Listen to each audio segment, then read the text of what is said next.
आसनों का नियमित अभ्यास आपके डायबिटीज को रिवर्स कर सकता है। नमस्कार, दादी योगा चैनल में आपका स्वागत है। हम सब जानते हैं डायबिटीज आज एक ऐसी जानलेवा बीमारी बन चुकी है कि हर घर में इसके मरीज हैं और इसका कारण हमारा अब मोटापा, तनाव और जीवन शैली, गलत जीवन शैली जिसमें व्यायाम न करना और गलत खान पान। तो देखिए, कुछ चीज़ों को तो सुधारना पड़ेगा, जैसे कि खान पान को सुधारना है, थोड़ा जीवन शैली को सुधारना है।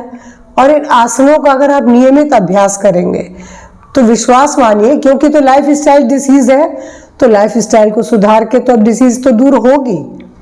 और आसनों का अभ्यास आपके पैनक्रियाज को बल देगा, ताकत देगा, जिससे वो सही ढंग से काम कर सकेंगे। तो लीजिए फटाफट शुरू कर देते हैं कि कौन से आसन हमें करने हैं। मैं आपको सीधे आसनों पर ही ले आती हूँ कि आप इन आसनों का अभ्यास प्रतिदिन करें। सबसे पहला आसन मैं आपको बताऊंगी वक्रासन। वक्रासन के लिए आप सीधे बैठेंगे, पाँव को ऐसे लंबा कर ले। सरल आसन है ये, जो हर कोई कर सकता है। जिसको घुटने में दर्द है वो भी कुछ कर ही लेगा। इसको क्या करेंगे, ये ब्रीद आउट करते हुए यहाँ पर आए और इस हाथ से आप यहाँ पकड़ लीजिए, यहाँ पकड़ लीजिए और पीछे मुड़ जाइए। अब बस इस आसन में आप रुके रहिए। एक तो ये साइटिका का पेन भी दूर करेगा और डायबिटीज में पैनक्रियाज को दबाव देके उसके हेड पर दबाव आ रहा है। और यहाँ पर लगातार लंबी गहरी सांस ले, छोड़े। श्वास प्रश्वास को लगातार करते रहें ताकि आंतरिक अंगों की मसाज होती रहे और सेल्स को ऑक्सीजन ज़्यादा मिलती है। और ऐसे ही आधे मिनट के बाद या 1 मिनट के बाद सीधे हो जाए। अब दूसरे पाँव से दूसरी तरफ आप जितना ट्विस्ट होंगे, पीछे मुड़ेंगे, उतना आपके देखिए अब पैनक्रियाज के टेल पर दबाव है। बहुत सुगम आसन है। बस आप श्वास प्रश्वास लेते रहे, आंखें बंद करके ध्यान भी वहीं ले जाए जहां दबाव पड़ रहा है और बस सांस भरते हुए सीधे। अगर इस आसन को आप 2-2 मिनट के लिए करते हैं तो विश्वास मानिए बहुत जल्दी असर आएगा, बहुत जल्दी। और ये आसन मंडूक आसन भी 2 से 5 मिनट के लिए करना है।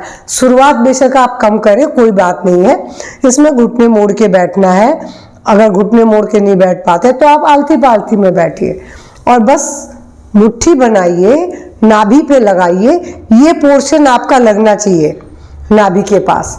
और अब ये सांस को बाहर निकाल दें और सामने की ओर झुक जाए। और अब यहाँ पर आप लंबी गहरी सांस लेके कम से कम 2 मिनट तो जरूर रुकिए। 2 मिनट से कम नहीं रुकेंगे। अगर आप शुरुआत कर रहे हैं तो आप आधा से 1 मिनट के लिए भी कर सकते हैं और फिर धीरे धीरे समय सीमा बढ़ाते हुए आप 2 से 5 मिनट पर आ जाइए। और नहीं तो 2-2 मिनट के लिए 3 बार कर लीजिए। ये था मंडूक आसन। मंडूक आसन के बाद मैं बोलूंगी भुजंगासन। भुजंगासन कैसे करेंगे, पेट के बल। मगर आप हार्निया के पेशेंट हैं तो आप पेट के बल आके ये आसन नहीं करेंगे। फिर आपको वक्रासन और मंडूक आसन का अधिक अभ्यास करना है। सांस भरते हुए उठे और गर्दन को पीछे ले जाए। श्वास भरे, श्वास छोड़े, श्वास भरे, श्वास छोड़े। इस आसन में आप 1 मिनट ही रुकिए, क्योंकि ये आपके पूरे डाइजेशन और लीवर सबको खिंचाव दे रहा है। और ब्रीद आउट करते हुए नीचे। अब जो आसन बता रही हूँ ये बहुत अच्छा है आपके लिए, धनुरासन। मगर वही हार्निया के पेशेंट इसको भी ना करें। और इस आसन में आप बिल्कुल रुके रहें। रुकना तो देखिए 5 मिनट है, मगर शुरुआत आप आधे मिनट या 1 मिनट से करिए। यहाँ पर लंबी गहरी सांस ले, छोड़े। श्वास प्रश्वास के साथ आप जितना मैक्सिमम रुक सकते हैं रुकिए, क्योंकि आप देख रहे हैं पैनक्रियाज का हेड और टेल दोनों दब रहा है। पूरा डाइजेशन सिस्टम ही दबता है। और सांस भर छोड़ते हुए सीधे हो जाए। ये था धनुरासन। देखिए, आसन तो सारे ही सरल है, मगर अब आप क्या कर सकते हैं ये आपके ऊपर है। और अब सीधे होके मैं सिर्फ बोलूंगी पवन मुक्तासन।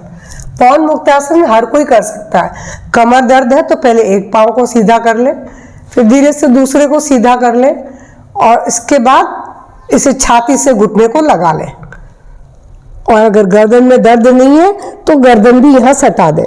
नहीं सटती है तो जहां तक आती वहां तक ले आए। और अब लंबी गहरी सांस ले, छोड़े। श्वास प्रश्वास के साथ इस पोज में रुके रहे। इसमें भी 5 मिनट चाहिए, मतलब शुरुआत आप आधा मिनट, 1 मिनट कैसे भी कर सकते हैं। अगर गर्दन में दर्द है तो गर्दन नीचे छोड़ दे, कोई जरूरत नहीं है। बस इस पोज को बनाए रखें श्वास प्रश्वास के साथ। और उसके बाद धीरे से सांस भरते हुए एक एक पांव को सीधा कर दें और रिलैक्स हो जाए। इन 5 आसनों का अभ्यास करना तो 5-5 मिनट के लिए। शुरुआत अगर आप 5-5 मिनट नहीं कर पा रहे तो रिपीट कर लीजिए। और उसके बाद मैं आपको एक अभ्यास इसलिए बोलूंगी क्योंकि वो क्रिया है, आसन नहीं है, मगर इस क्रिया का अभ्यास आपके पूरे डाइजेशन सिस्टम को बहुत स्वस्थ रखेगा, पेट के फैट को भी कम करेगा, गैस, एसिडिटी सबसे बचाएगा। तो ये कॉन्स्टिपेशन से भी बचाएगा। और सुबह खाली पेट करना है। इसके लिए आपको इस तरीके से पोज में खड़े हो जाए, थोड़ा सा घुटने को ऐसे बेंड कर ले, सांस को बाहर निकाल देंगे। बाहर निकाल के सिर्फ पेट को अंदर बाहर करना है।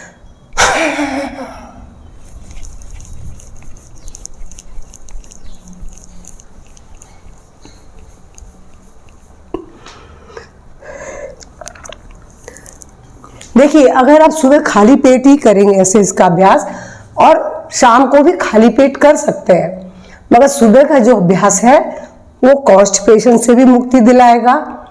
और सुबह के समय जो भी कुछ हम करते हैं उसका शरीर पर बहुत अच्छा प्रभाव पड़ता है। मैंने बोला गैस, एसिडिटी और आपके पूरे डाइजेशन सिस्टम की इसमें मसाज हो जाती है, आंतों की मसाज हो जाती है। तो इसका अभ्यास बस अगर कर लेते हैं, और आपको जैसा कि आपको मालूम है डायबिटीज के मरीजों को आधे घंटे की फास्ट वॉक करनी चाहिए, रात में खाना खाने के बाद करिए। और इसके अलावा आप खाने में सुधार करिए। आपको जो चीज़ें मना है वो चीज़ें न खाएं।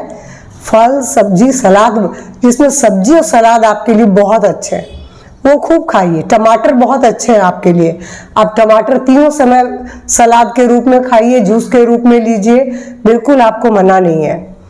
तो अगर मेरा ये आज का वीडियो पसंद आए तो आप करके देखिए, जितनी चीज़ मैंने बोली है आप खुद पाएंगे, खुद बोलेंगे, खुद कमेंट करेंगे कि हाँ मेरी डायबिटीज़ कम होती जा रही है, दवा मेरी बंद हो रही है। तो मेरा आज का वीडियो पसंद आए तो लाइक शेयर करेंगे, और मेरे चैनल से पहली बार जुड़े हैं तो प्लीज़ सब्सक्राइब करना न भूलें। नमस्कार, धन्यवाद।